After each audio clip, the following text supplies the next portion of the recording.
Good morning, Commissioner Bush. Welcome to Brooks. Good morning. Great to be with you. So we are very excited to let you know that we have students from both of our high schools with us here today. We in the red shirts, you're going to see the students from Brooks Collegiate Academy, and the school leader is Coach Monique Almasan. And then the students that'll be in either orange or black shirts are going to be the students from our flagship school, Brooks Academy of Science and Engineering. And their principal is also here, Miss Bonnie Salas. Good morning. Good morning. And we are ready to go. Whenever you're ready to start your lesson, we're ready for you. Awesome. I'm going to ask for Karina to just give a thumbs up or text me before we begin, just to let me know that she's ready to go with our Texas Commissioner's Map to get started. But I appreciate everybody joining the line, and wanted to take this opportunity to introduce myself. Yes, this is a virtual background, not a real background, but is our agency logo. The Texas Land Office takes on a variety of different roles, and so I wanted to take a little bit of time to explain that before we get into the map. I see that Karina has put up the Commissioner's Map. Give me a thumbs up if you can see that on your screen. Excellent. Okay, so at the Land Office, we have a variety of important roles. I break it down to 4 important roles. One is what you see before you, and that's maintaining the state's history and archives. In fact, in the Stephen F. Austin, when the pandemic is over, we welcome you anytime to Austin to visit, where we maintain over 40 million documents in archives dating back to the Spanish Crown. We also are the day-to-day manager of the grounds of the Alamo. So for those of you that have friends or relatives, next time you're in San Antonio, make sure to let our staff know that you know Land Commissioner Bush, and we'll try to hook you up with a nice tour behind the scenes. We also are the coastal manager for the state, so perfect opportunity to take a look at the map there. Texas is very unique in that we successfully negotiated ownership of our own coastal lands. So you, the future of Texas, actually own from the Sabine Pass of Texas all the way down to South Padre Island. Very unique among Gulf Coast states, which has benefited education throughout our state, and we'll have a chance to talk about that later in the lesson. Third, we are the asset manager for the state, and so as we get deeper into the map, you'll see the vast natural resources that Texas has been blessed with, and over time that has resulted in billions of dollars in funding for public education, whether it's K through 12, public charter schools, or even post-secondary education universities like University of Texas and Texas A&M. Several good schools that I know several of you will apply to in a matter of years. Finally, we are the first responder to natural disasters in Texas. So we're obviously dealing with a natural disaster, the likes of which we have never witnessed before in our lifetimes here in Texas. And we will be playing a standby role with the governor's office to make sure that we're helping our state recover. But our primary role stems back to Hurricanes Ike and Dolly, where over a decade ago, our agency was entrusted with helping the federal government recover Texas, not only from residential housing, but also from a commercial real estate perspective. So we have turned a big corner in terms of Hurricane Harvey, and have helped over 100,000 Texans recover from this natural disaster. So we can start today's lesson with the energy map of Texas. Now, a little known fact about the Land Office is that each land commissioner in modern times has had the opportunity to draft their own map. And so I did my own research when I came into office in 2014, and no prior land commissioner had devoted their map to energy in Texas. And I thought that that was really surprising, considering that we are the energy leader, not only for the country, but the world. In fact, before the pandemic, our state was producing about 5 million barrels of oil. So if we were our own country, we would have been a top 10 producer, and certainly the largest producer in the country that is now producing more oil and gas than any other country before the pandemic. So we put together this map, and as you can tell, it's more of an infographic. So it's meant to tell history. We took all the major on the side columns. You'll see every major event affecting energy in Texas dating back to the Spanish Crown in 1543, all the way to the current day. You will see on the top column different forms of energy that are developed, ranging from wind to the downstream process of refining. I also have my mission statement in the Panhandle, just kind of where New Mexico would be, stating that we need to develop all forms of energy. It's not just about oil and gas. There's also tremendous opportunities to develop wind and solar, and we're actually seeing that in the post-COVID-19 environment that we all face. A little bit further to the right, you will see barrels of oil. That's meant to signify how much money has been contributed to the Permanent School Fund and to the Permanent University Fund. Permanent School Fund benefits public education, including public charter schools in Texas. Permanent University Fund supports University of Texas and Texas A&M. And as you can see, a lot more barrels occurring since 2005, with the beginning of the shale revolution occurring in the Texas geology. Finally, I'll just point out that on the bottom left-hand corner of the map, you will see another form of Texas. And in that, you will see the geology of the state. So if we go a little bit further down to the left, you'll see the geological boundaries. So this is it's essentially a map of Texas below our feet, below the surface. And what has been explored by oil and gas developers, really dating back to Spindletop. Our second map that we'll look at, we'll dive a little bit deeper into the East Texas geology in the East Texas Basin and the Sabine Uplift, which was one of the first geological discoveries. But as you can see, a lot of resource in West Texas, Midland Basin, Delaware Basin. And most of what you see in Delaware Basin, the green circle there, is what we manage at the General Land Office, close to about 7 million acres in total, with the remaining portion in coastal areas of Texas. So with that introduction of the map, I wanted to give our students about 5 minutes to look at it on your own.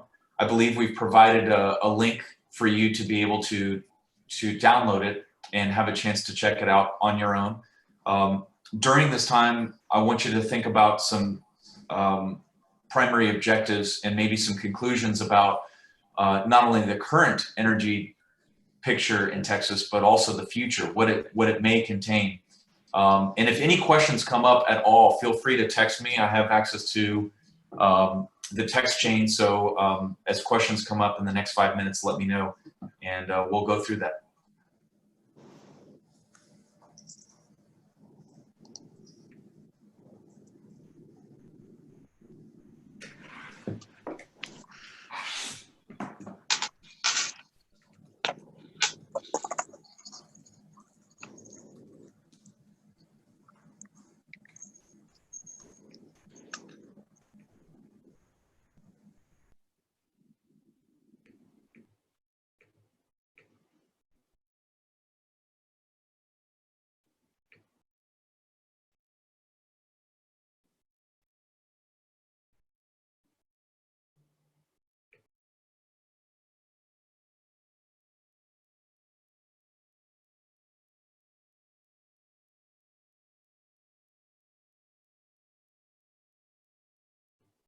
So as you all have a chance to look through the map, we can also hone in on a few other items on the map.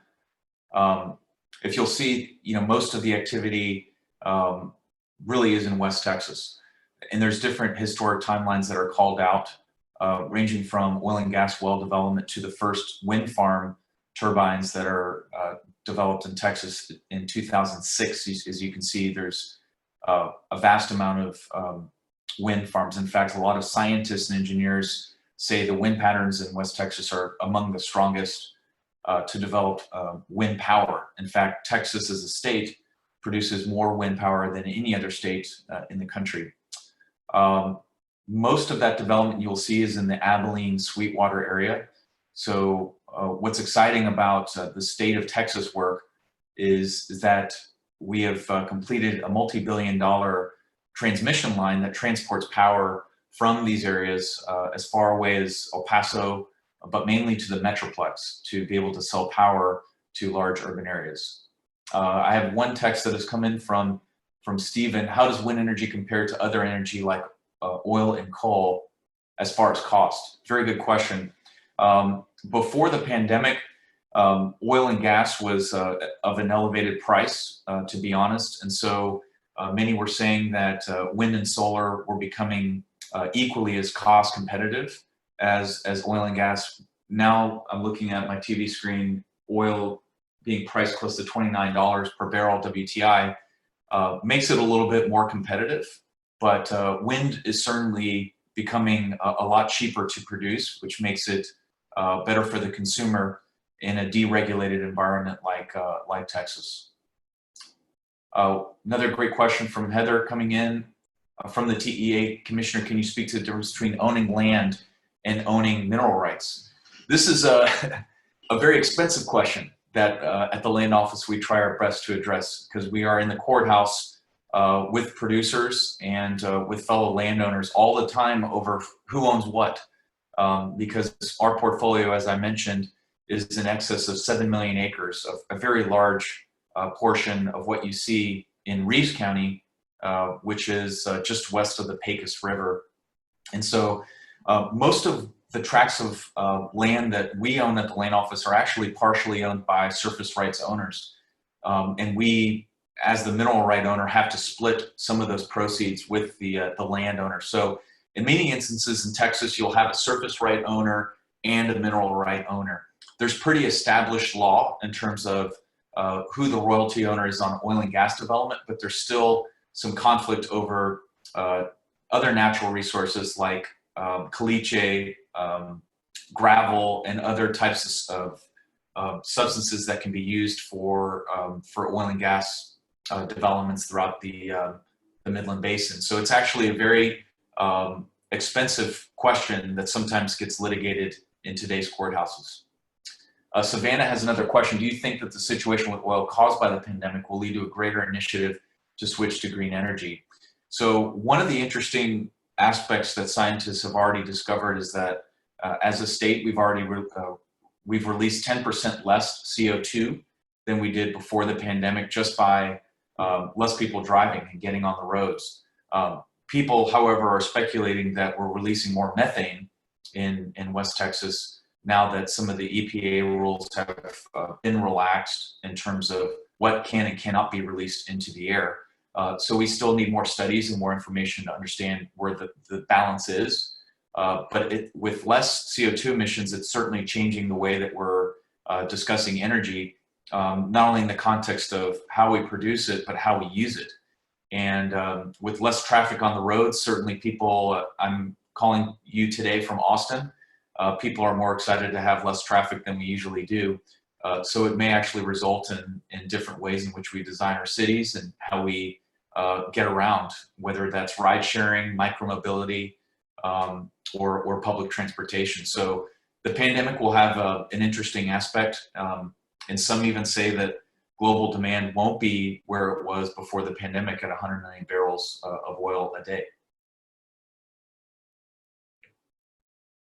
Okay, so with that, we can go into, and I'll ask Karina to go into the left column showing significant events and pipeline.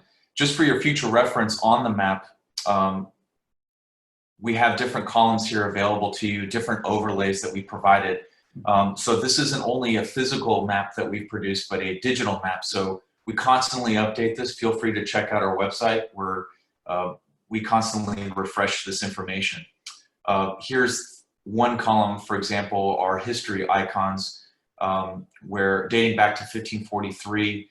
And for any of your questions on the endowment itself, permanent school fund lands, the university endowment, or even events like Spindletop in 1901, which we'll talk a little bit about in our next map, and other significant infrastructure locations like the Houston Ship Channel you'll find in that column. Next column is conventional drilling for those of you that might be interested in the way that drilling occurred in the past, which was mainly vertical wells straight down underneath the ground rather than hydraulic fracturing or horizontal drilling, which you may have heard about. We have a column devoted to one state lease where we have vertical drilling in the greater Houston area.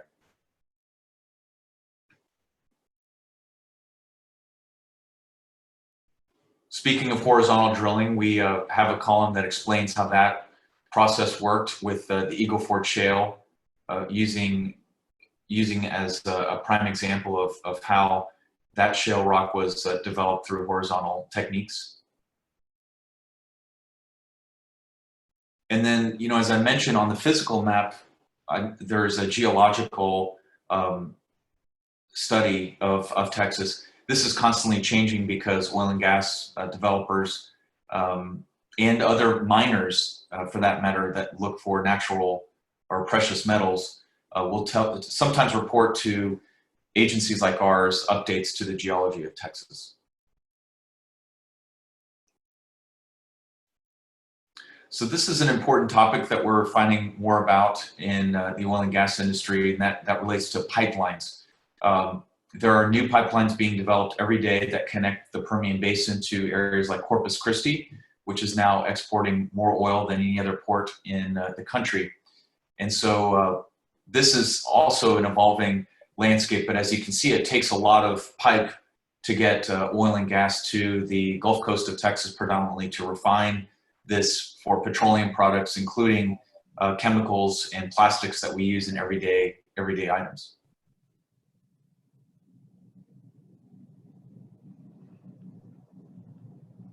This also shows the abundant resource of natural gas in Texas. Again, constantly evolving, constantly finding new discoveries, and in a readily available resource that can be used to help us reduce CO2 emissions, whether that's in the form of transportation or combined cycle operations that produce power in hot days like, who knows, today will be a little bit warmer today.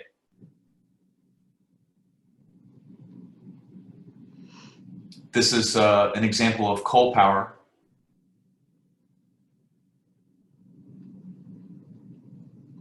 Wind energy.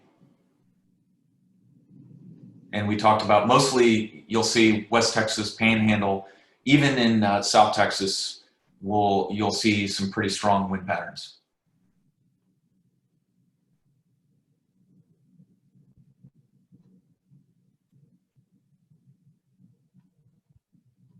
And a hot area of discussion, no pun intended, is solar.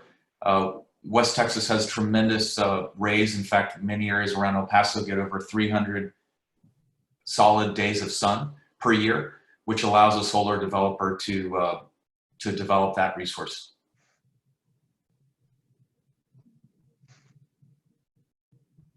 And so that's our energy map in a nutshell. With that, we could probably go to our second map that we wanted to share with you. And this is straight from the GLO Archives Records Office, where, as I mentioned, we maintain millions of documents, including really interesting maps dating back to, in this case, in the oil and gas business, one of the first oil finds in East Texas.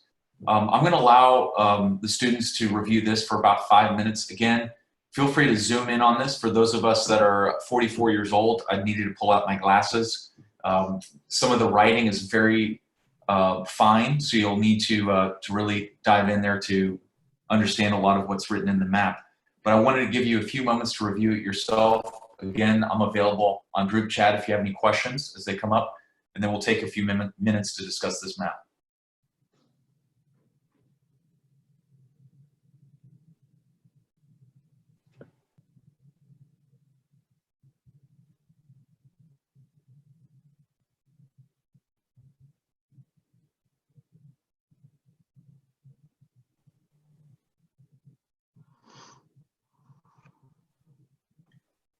Also, feel free to unmute your microphones and ask me questions directly.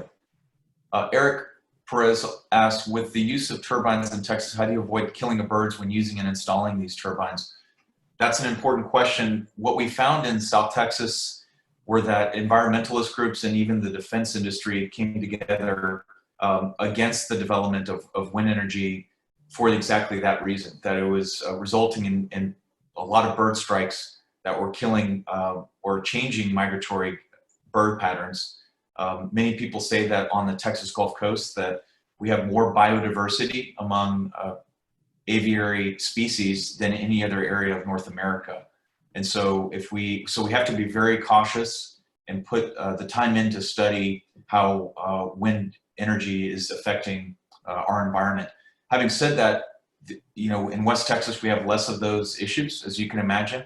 For those that have spent time in Sweetwater, Abilene area, where you'll see a lot more wind farm developments and less concerns provided by environmentalists. Having said that, a lot of ranch owners, landowners do complain about what they call flicker effect at night, where some of the red lights will actually be pretty large and pronounced and affect property values for ranchers and farmers in West Texas. So to kick off the discussion on and I should also mention before I start off the discussion on the map is the Dark Skies Initiative. So in West Texas, as I mentioned, we manage over 7 million acres, and with flaring of gas, you will sometimes at night affect the ability of laboratories, whether it's the McDonald Observatory in Presidio County, or the effects that it has on everyday way of life, that we've been working with private industry to look at ways in which we can deflect light downward as opposed to upward, because the state of Texas has made a significant investment in star observations and planetary observations out of McDonald Observatory. So an important initiative that we're undertaking with Apache, a great company out of Houston. So to kick off the discussion on the 37 map, so you may have had a chance to see that the date of it is not exactly exact. And also another whimsical tribute on the map is right what you see before me, where it says, "Things change so rapidly in the world's greatest oil field, it is useless to attempt to be accurate." This is a stark contrast to the first map that we shared, mainly because we used satellite imagery, all the latest and greatest technology to make it as exact as it possibly could, whereas this map clearly says up front to the reader, this is not accurate. Accuracy is important in map making and one development that's occurred since the 37 map. Also, what you'll find are interesting titles that are dedicated to characters and figures on the map, whether it is what you'll see at the bottom of this under Winona, where it says load of lawyers on way to Tyler to get injunctions. You'll see hitchhikers called out, refineries, royalty buyers, escrow men, hitchhikers, even a caricature called hot oil, which is meant to describe stolen oil in the middle of the night.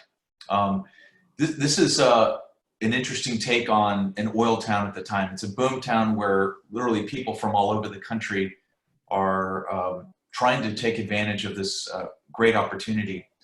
You also have to remember that this map is drafted during the Great Depression in the 1930s, and many say that we're facing potentially a depression in the current pandemic. But at this time, this is after potentially 7 years of an economic downturn. So you have people from all over the country hitchhiking, attempting to find ways to make money, even setting up hot dog stands, as it's called out, tourist cabins, gas stations, to service the oil industry. Another interesting aspect to the map is that we have in the middle of what we have up with on the screen is the oil well fire, the Sinclair 1, which took the toll of 9 lives. So it speaks to the danger of actually working some of these rigs in the 30s. Even to this day, there are sometimes safety protocols that are not observed. In fact, we once taught a class close to where there was a rig explosion earlier in the year where one worker actually died on site. And so even in the modern day, it sometimes can be a well-paying job, but at times a dangerous job. But I know the industry does what it can to make sure that all workers are safe and taken care of. A little bit further up on the map, you'll see the original find of the Sinclair well. And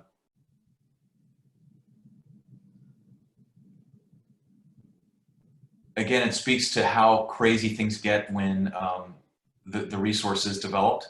We hope that the same craziness will occur in alternative energy in Texas. But the first well in Gray County discovered in 1931. So the map is actually made in 37 and looks back at the last few years in terms of how many of these small East Texas towns really did not have a lot of economic development at the time, but with the development of the resource, really saw things take off.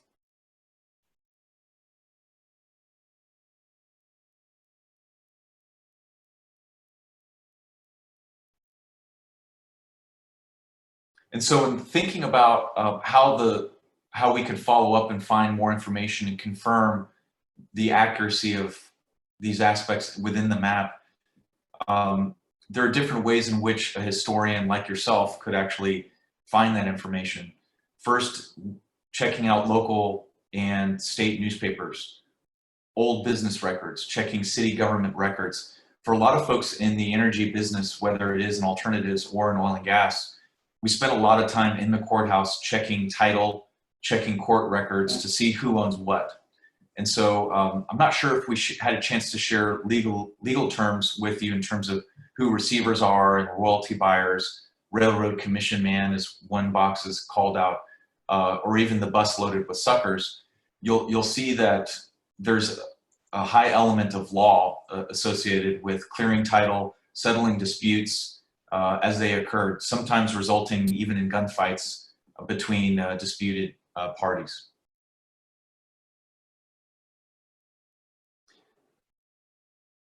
And so, assuming no questions from the students, I wanted to ask a few questions of you, and then we can have a discussion about both of the maps that I wanted to pose to you.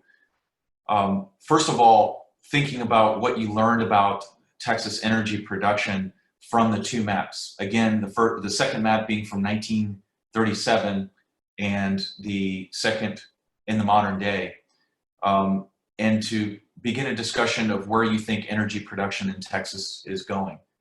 So I'll allow you a few moments to think about that, and we'll take the discussion from there. Thank you.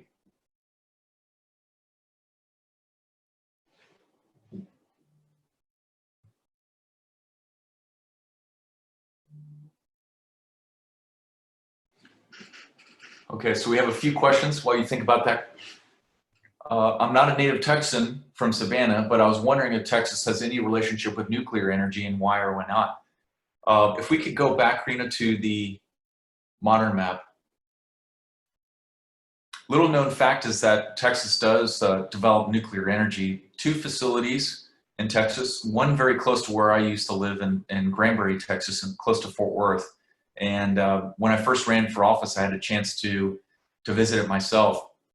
And amazing ability to produce energy without any carbon emission whatsoever. So it does not pollute the environment while producing. However, storing nuclear energy is a different matter, and one that the Texas legislature has attempted to address over time. But the first facility, as the modern map calls out, is in 1988. As a percentage of overall production of power in Texas, it's actually nuclear only is a small percentage. It's interesting, I had a chance to visit Japan after the Fukushima incident, and I had a chance to visit with experts there about their experience with the tsunami that impacted one of their nuclear facilities, and it was a nuclear fallout, probably the most devastating one globally since Chernobyl. And Japan has no intent to build any new nuclear facilities. That incident that occurred close to a decade ago to this day has an indelible impact on global energy production that has honestly scared policy leaders from developing new nuclear facilities. And so it has a lot of promise, a lot of potential. In fact, there are scientists in Europe working on nuclear fusion, not fission, that could potentially create even more energy than the standard nuclear production. So a lot to learn from it, from the Fukushima incident, from safety protocols, and scientists and engineers hopefully will perfect a way in which we could look at even a stronger way to generate energy. Another question from Eric. Well, that was the bird strike one. On from Bianca. Based on recent events, isn't Russia and Saudi Arabia hurting themselves by deflating oil prices? They are, and that's what's confusing about the entire global shock. So with global supply and demand being at 100 million barrels a day before this incident, suddenly dropping to about 65 million to 70 million, a 30% cut in demand, the Russians and the Saudis had a disagreement in terms of how much to cut. And that resulted in the Saudis flooding the market with cheap oil, which resulted in prices going negative. In fact, the last class I taught, as we were teaching the class, oil went negative. As I was looking at the TV screen, my jaw dropped. I'd never seen that before. It has never occurred in the modern era. But now that there's a temporary compromise between OPEC and OPEC Plus, as it's called, and the United States that has reduced supply, we think, to about 80 million barrels. So there's still a little bit of a difference there in oversupply. But you're absolutely right. The Saudis and the Russians rely upon stable oil prices more so than the United States, mainly because they fund most of their public budget off of oil and gas development. So long term, it's safe to say that we need to work at ways in which, in Texas, in the United States, that we provide stable sources of energy in the event that there is a future crisis. And last month's developments were an example of why we need to do that. Next question from Ray. Thank you for your question, Ray. Good to see you virtually. Oil and energy have major geopolitical and national defense ramifications. What has Texas energy meant to U.S. national security? And is there a way the U.S. can team with Mexico and Canada to be even stronger? Absolutely. As part of our national security, you have to have a stable source of energy supply.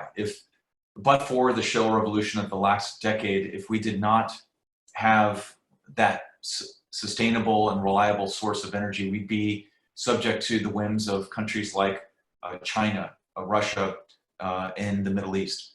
And so the fact that we've been able to develop this partnership economically and politically with Mexico and Canada with an updated free trade agreement, it allows us to look at this issue with even a stronger partnership. And so I think that when the discussions occurred, whether it's in the Texas Railroad Commission or in the White House in terms of how the United States would respond to the pandemic crisis, the fact that we were able to work that deal with Mexico for their production cut and Canada, I think presents an opportunity for our three countries to become the new Middle East, to become its own OPEC, not necessarily in a cartel fashion, but that's based on market principles, and that allows us to have a strong voice, particularly here in Texas.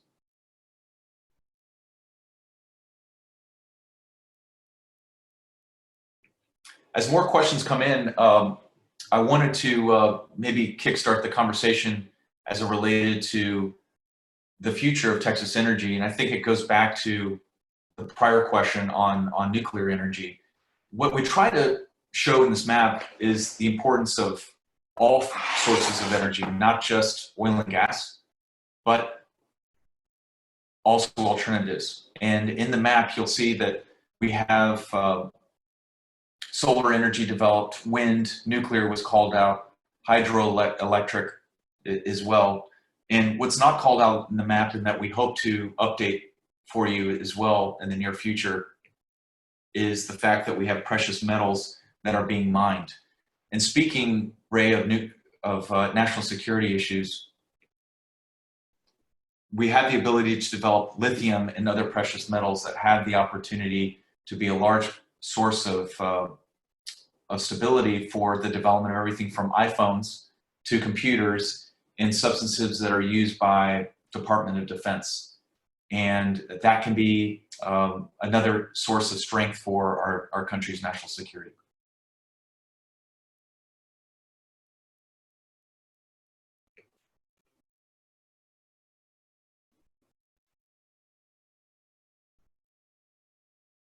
Any other questions from the students?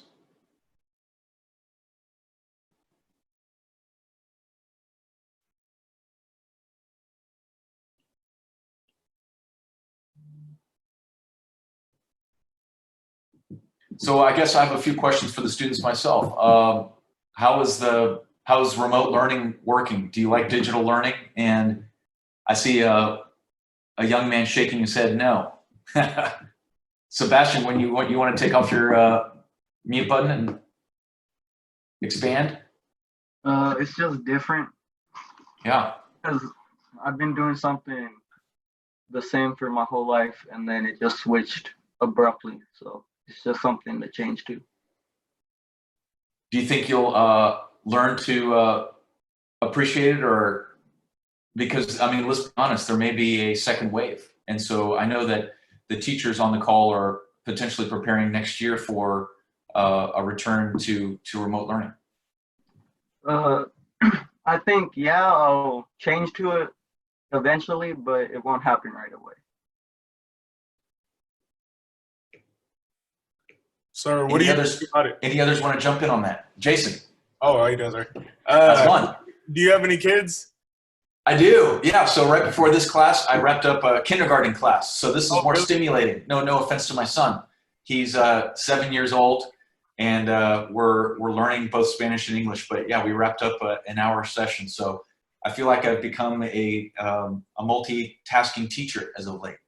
Oh no, it's cool, right, sir? I mean, like my little sisters, they take these classes for their daycare, but I mean, all they're doing is just sitting in front of the iPad and just trying to have conversation. But like for us, it's different, like we have to do all these classes, we have to go on all these websites, but I guess at the end of the day, it feels a little bit more like unorganized, you know what I mean? And it's harder to get more stabilized in this situation for like work and stuff, because I can't just put a planner on and look at it every day, because it doesn't feel the same. I'm not doing physical work. I'm just doing work that I see that my teacher posted. And if I don't get what my teacher posted, then I can't really do it. You know what I mean? Yeah. Yeah, no, it's a challenge. I mean, I would call it up to fifth grade students, you really have to sit and be present with the student while they're interacting with their teacher online. So really, you're increasing the requirement for adults with children.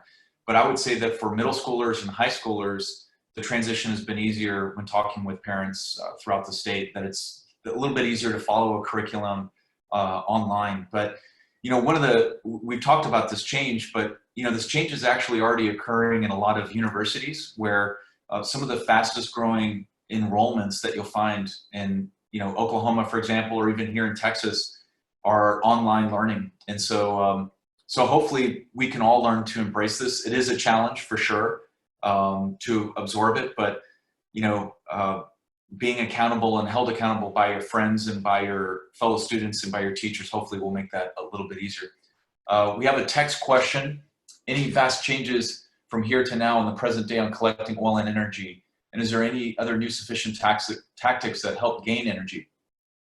So conservation is an important issue. What we're, as I mentioned, our Dark Skies initiative is an important one. Working on flaring is probably the hottest topic right now that we're dealing with in West Texas. But I'm a big believer in technology. Technology is changing the game in energy.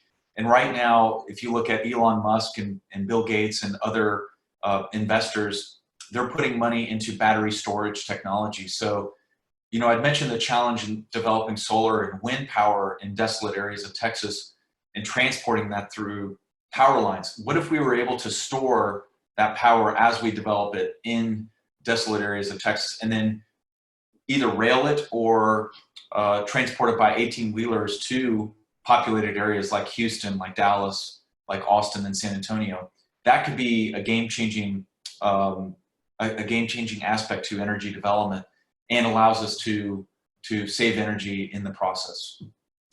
Jalen is asking, is the COVID-19 going to come back again in fall? Well, this is forcing a lot of elected leaders like myself to research this as closely as possible, and a lot of epidemiologists and folks that study pandemics say that there is a good possibility. Dr. Fauci in the White House task force himself has said that there's a fair, using his words, a fair possibility of that occurring. So if I were a gambling person, that's probably a 1 in 2 chance. And part of that is the challenge that we face in terms of reopening our communities.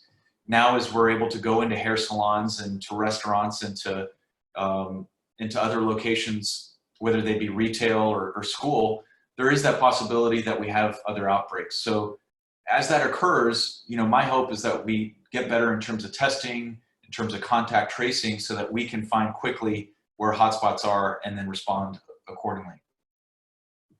How will 5G technology affect the oil industry, if at all? That's a good question. A lot of workers that we interact with in the Permian Basin have communication issues.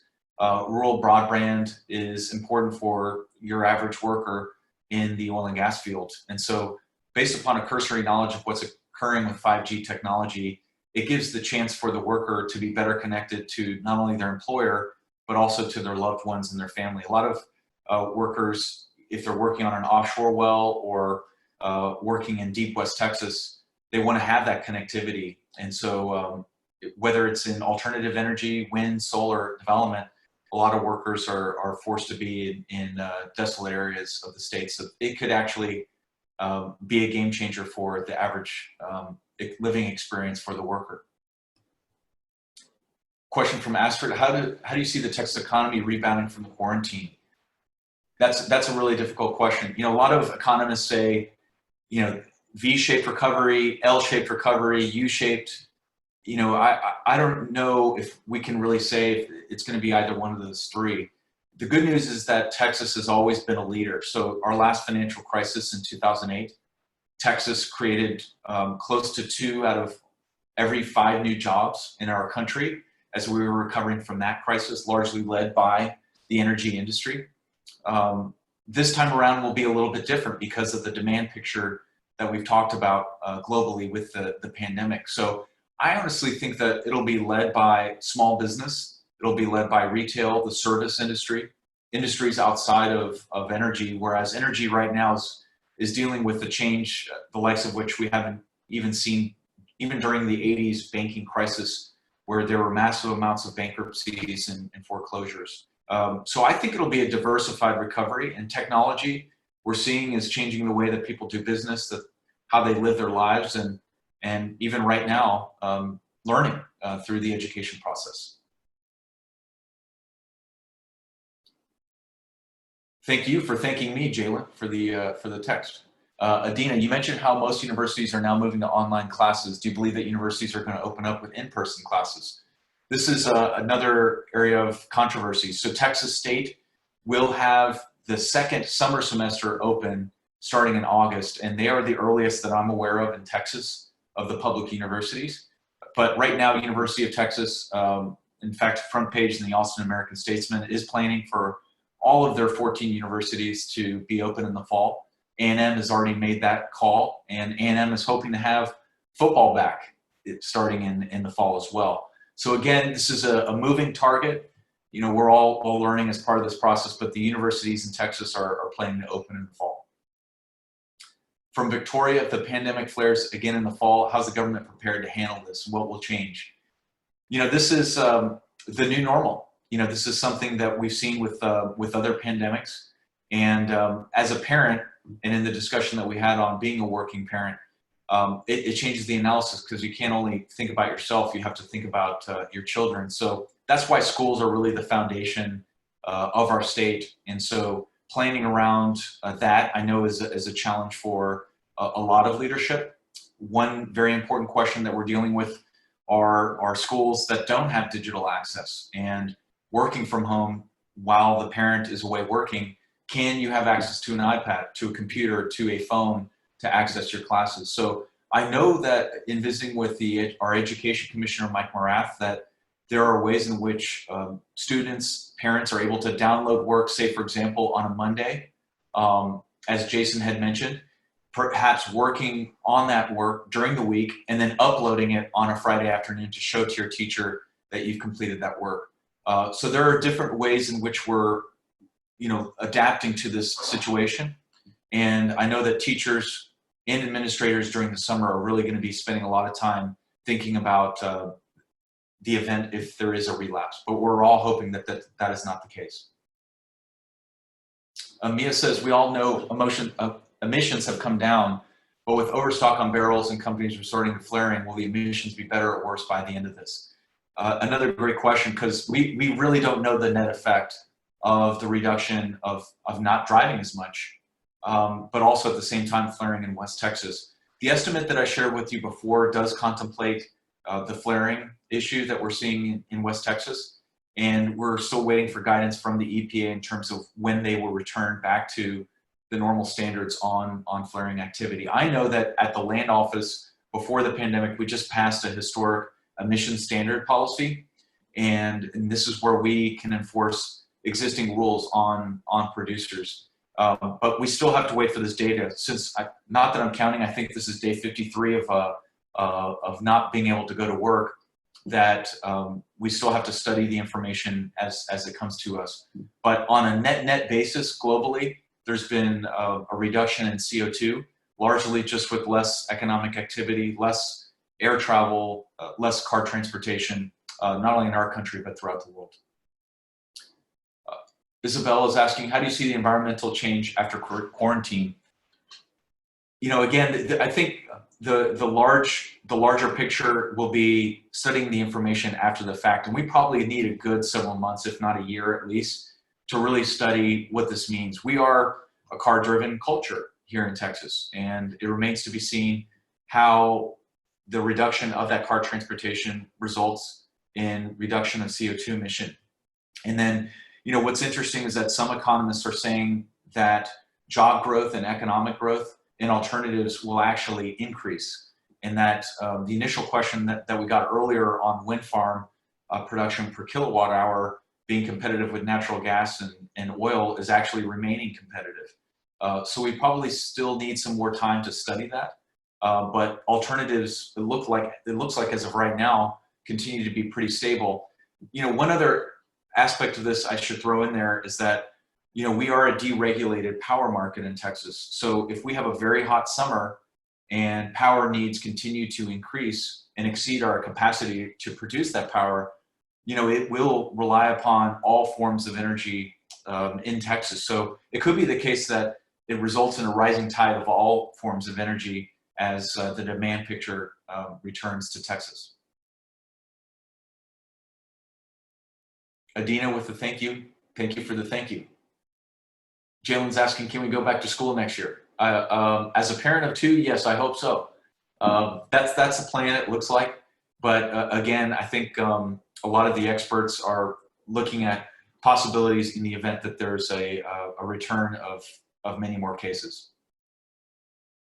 Summer's question is, even though businesses are starting to open slowly over time, was this decision the right one? As you mentioned, there's a chance a second spike could appear. The decision could hurt the economy more. What's your view on this? I'm a believer that we need to do this in a smart way.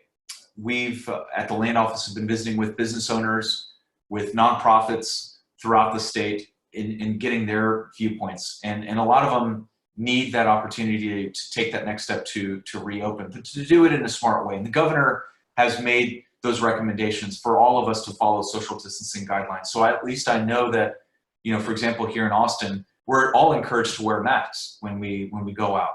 In terms of shaking hands and getting within 6 feet, with folks that you haven't quarantined with, that is probably not recommended. So it will change our conduct. It'll change the way that we interact with other people for a good amount of time. But there's only so much that government can do. Ultimately, this response relies upon the responsibility of individuals like yourself. And so if we're able to do our own part, it's truly a team effort. If we do our own part, we'll emerge from this stronger than ever, and we'll be able to mitigate the recovery effort. So a question comes in. This pandemic from Victoria, this pandemic is affecting everyone in different ways. How's it affecting you personally in your work? How so is it more of a challenge to complete your tasks? It really, you know, from my day-to-day perspective at the land office, it doesn't change too much. You know, I love, you know, I love hugging people. I love shaking hands. I love visiting with students throughout the state.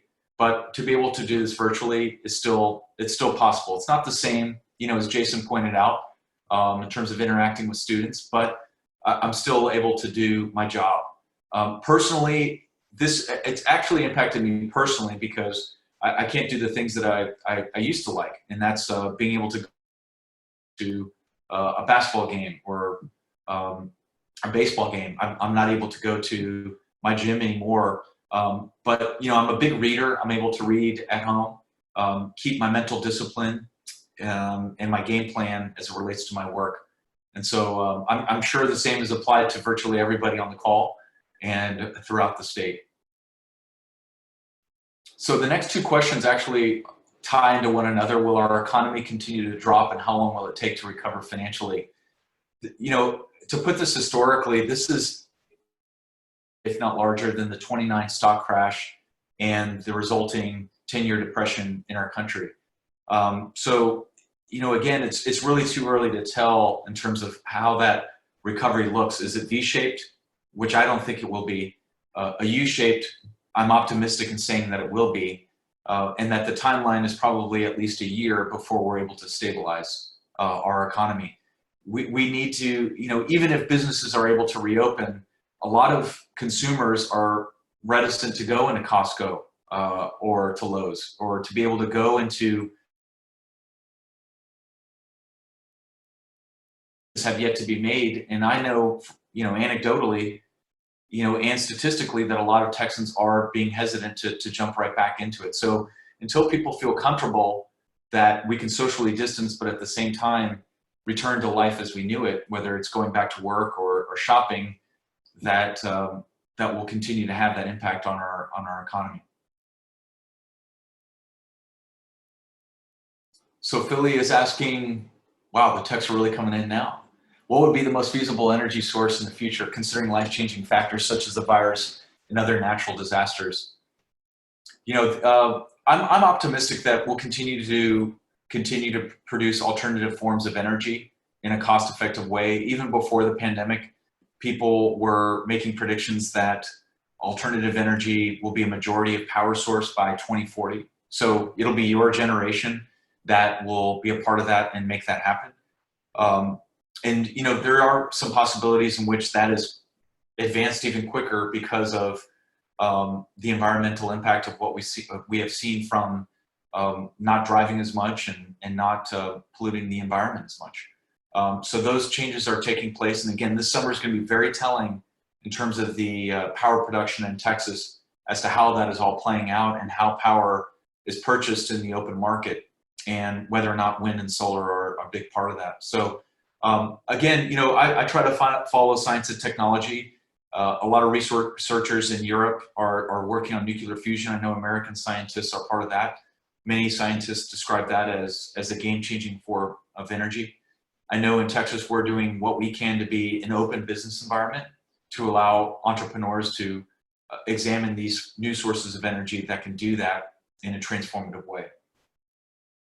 Bianca asking a controversial question here: was it necessary to expand the role of the Railroad Commission to regulate the oil industry? You know, I think it was important to have that discussion in terms of proration. Our state has not prorated oil and gas production dating back to the 1980s. I had a chance to visit with one of the railroad commissioners that was a part of that discussion back in those days, Kent Hance, who oddly enough beat my uncle for President George W. Bush in a race for Congress in the 1980s. And we had a chance to talk about this issue. You know, he said that it was important that if the state of Texas worked with other states like Oklahoma, New Mexico, other states that produce oil and gas, that would make sense. And as Ray had asked before, partnering with Canada and Mexico in terms of a production cut, that would make sense. But for the Railroad Commission to come in and require all producers to reduce their production, that might have been an overstep. But I'm glad that they had the discussion and the debate, because it was necessary. This is a critical industry for our state. Steven's asking, do you have any books you would recommend for someone interested in personal development? It's been a while that I've read a good book on personal development. I've been focusing a little bit more on biographies. I really love learning from business leaders, political leaders, military leaders. I just finished a biography on Napoleon. Really interesting leader that probably rolled the dice a little bit too often, especially as it led up to Waterloo in 1815. But in terms of personal development, I've always been inspired by business leaders like Steve Jobs, by Bill Gates, and would encourage the students, really, if you have time, to pick up a biography on business leaders that created businesses from nothing. In the oil and gas industry, there are many, including Harold Hamm and Bill Milchel, who is the godfather of fracking. He invented that technique in the Barnett Shale, close to where I used to live in Fort Worth. And so lots of great Texas business pioneers that created something from nothing. So Elijah's asking, if COVID-19 does not get better by July or August, will schools be closed through 2020? That's the fear. If you study the caseloads of Texas, we continue to increase. Our death toll has stabilized. It's hitting even rural areas of our state. And so until we flatten and then decrease our curve, will then leadership in Texas be more comfortable with opening schools in the fall, or at least during the summer school time period. And so some epidemiologists also look at the seasonality of the virus. So with hotter temperatures, maybe that'll kill the virus a little bit quicker on substances and areas where we pick up the virus. So a lot to be learned really this summer. It'll be very crucial for how we reopen schools.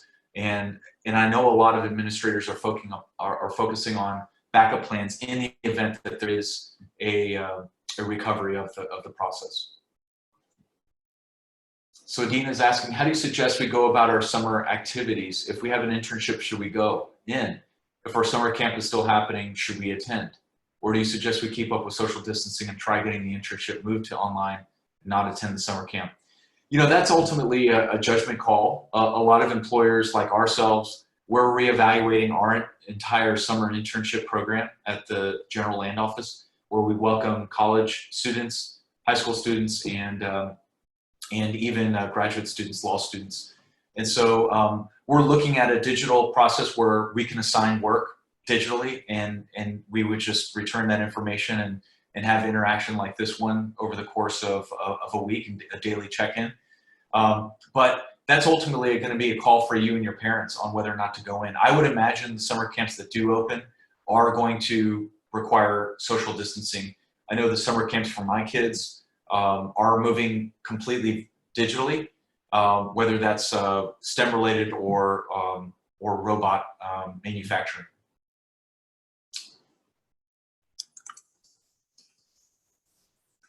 Favorite aspect of my job from Maina, I would say that I would say it's visiting with you. I mean, I love teaching. I love visiting on the issues of the land office, the challenges we take on. After Hurricane Harvey, now that we're close to 3 years, we've learned a lot about not only recovering after a natural disaster, but preparing for the next one. And that has been a true call to public service, and really an honor of a lifetime to serve the state of Texas in that way. We'll close it out because I'm hearing that I guess we got to wrap it up at the end of the hour. From Bianca, as an incoming student that will attend A&M University in the fall. Congratulations, by the way, that's a really tough school to get into. Do you think A&M made a wise decision in opening their campus for fall 2020? Do you think it was too early to make the arrangement? No, I think it's the right call. I think we should all strive